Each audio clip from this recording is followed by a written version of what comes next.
Selain si CX-8 yang benar-benar baru masuk pasar Indonesia, Mazda juga mengeluarkan di waktu yang berdekatan, yaitu si Mazda 2 facelift. Apa aja bedanya? Yuk kita lihat.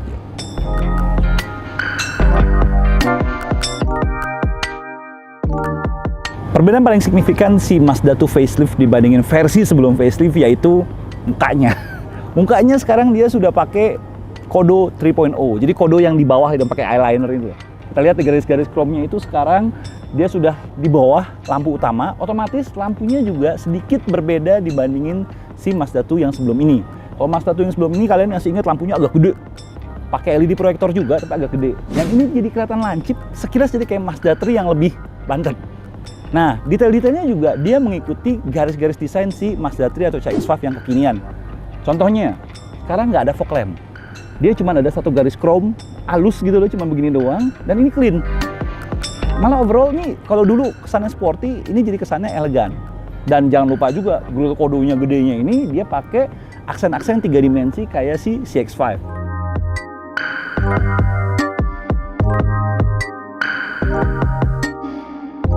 Dan ada lucunya lagi nih. Ini bolong, ini kagak. Ini bolong, ini kagak. Ini bolong, ini kagak. Jadi ada yang bolong, ada yang kagak. Kayaknya sih dia cuma optimalisasi yang bolong-bolong itu biar kena kipas dan radiatornya di sini. Sisanya mirip-mirip ya, sisanya. Logo Mazdanya masih sama dengan model-model Kodo 3.0 lainnya, lagi dibikin kayak floating di tengah-tengah. Cakep sih emang jadinya sih. Kita lihat sampingnya ya. Yuk. Di bagian samping, kita lihat hidungnya dulu deh, hidung sampingnya. Kalau yang dulu kayaknya bebek, kayaknya penyok depannya gitu. Kalau dia tuh kayak floating dan lancip tuh, otomatis lampunya itu jadi kayak muka hiu gitu loh, jadi lancip banget. Dan detail-detail lampunya juga agak sedikit berbeda.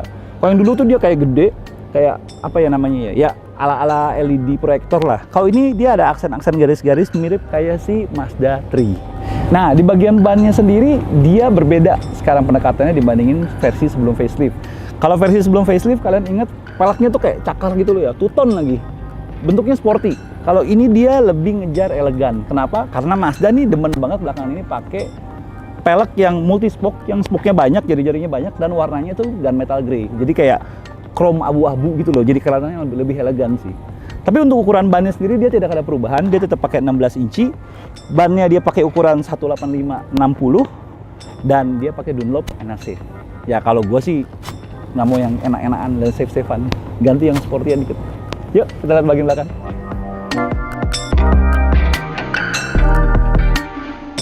Di bagian belakang juga kita lihat ada perbedaan-perbedaan kecil ya, detail ya, di Mazda 2 facelift ini. Paling pertama, lampu bentuknya sebenarnya klasternya masih sama, cuman detail-detail di dalamnya jadi beda. Di sini juga dia ada aksen chrome di dalamnya sini, biar kelihatan lebih mewah aja ya, lebih elegan ya. Dia ada Skyactiv G di sini, dan font di sininya ya, font tulisan Mazda 2-nya sekarang berbeda. Kalau dulu mereng-mereng, miring-miring. Kalau sekarang dia jadi tegak. Kesannya jadi lebih kaku, tapi lebih modern kesannya. Jenis font seperti ini akan diaplikasikan di mobil-mobil Mazda ke depannya. Jadi kita akan lihat aja. Dan paling signifikan lagi dari desain bumpernya adalah desain bumper bawahnya sekarang lebih clean, ngikutin komposisi desain depannya ya. Jadi bersih dan dia ada chrome yang subtle doang di sini. Kalau dulu kan cenderung lebih polos, cuman hitam doang. Kalau sekarang dikasih chrome biar ada aksennya dikit lah. Sisanya sama persis dengan Mazda 2 yang lama.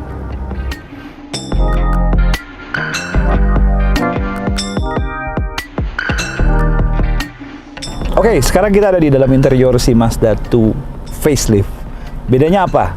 Bedanya paling signifikan waktu kalian masuk adalah interiornya. Warna interiornya itu beda.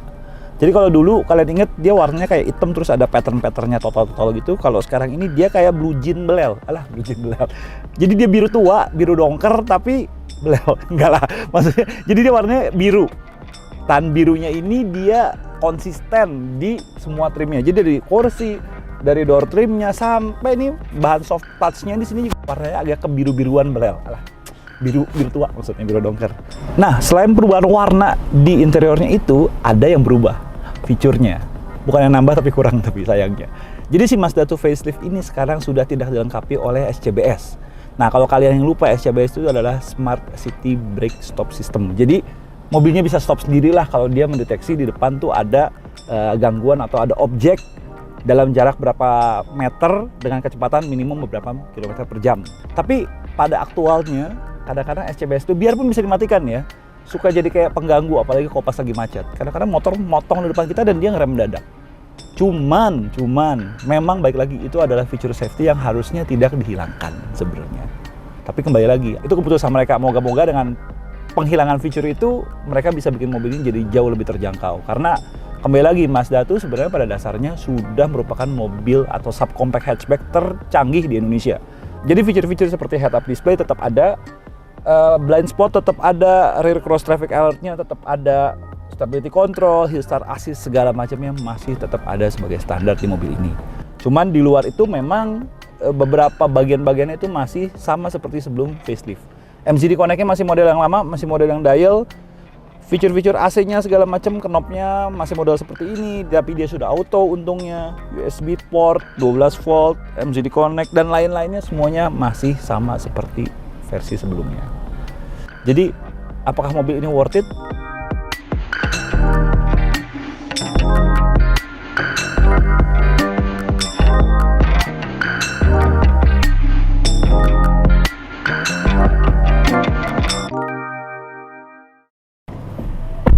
Oke, kita di bagian belakang si Mazda 2 facelift ini dan dia tetap konsisten dengan bagian depannya. Jadi perubahan pada jok trimnya dan pada door trim di bagian samping ini. Dia menggunakan warna biru dongker sampai seperti ini. Terus detail-detail lainnya masih sama seperti Mazda 2 yang lama juga. Dia belum ada armrest, dia udah ada kotak di sini tapi udah ada separatornya. Gue lupa deh yang lama udah ada apa belum nih ya. Tapi yang ini bagus ya, ada separatornya. Headrest masih 3. Seatbelt juga dia masih nggak model lap, dia masih model itu. Dan ternyata ada yang unik dari si 2 facelift ini, yaitu kaca belakangnya. Jadi kaca bagian baris kedua dan kaca bagian belakang itu sudah tinted, sudah dikasih warna. Jadi kalau kalian lihat, ini belum dikasih kaca film sama sekali. Yang belakang tuh gelap, yang depan itu terang. JDM men, JDM. Duh, kalau semua ATPM mulai pakai kaca film tinted kayak gini, udah mulai harus revisi kontrak Solarga tahun depan nih.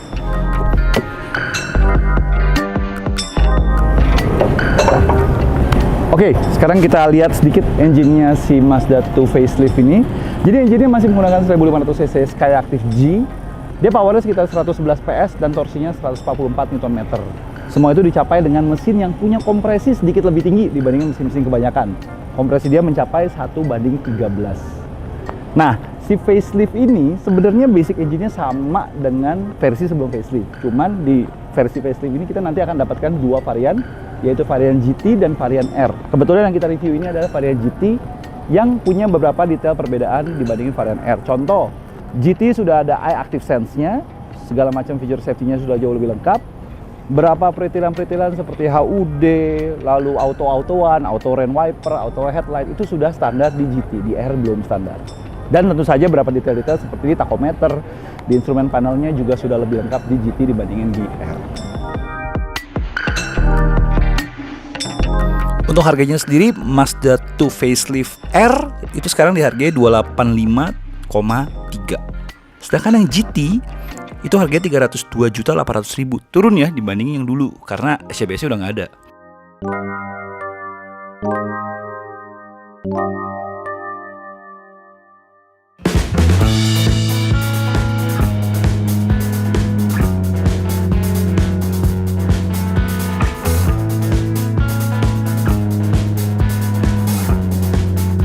Oke, kita sampai pada kesimpulan. Kesimpulannya apa?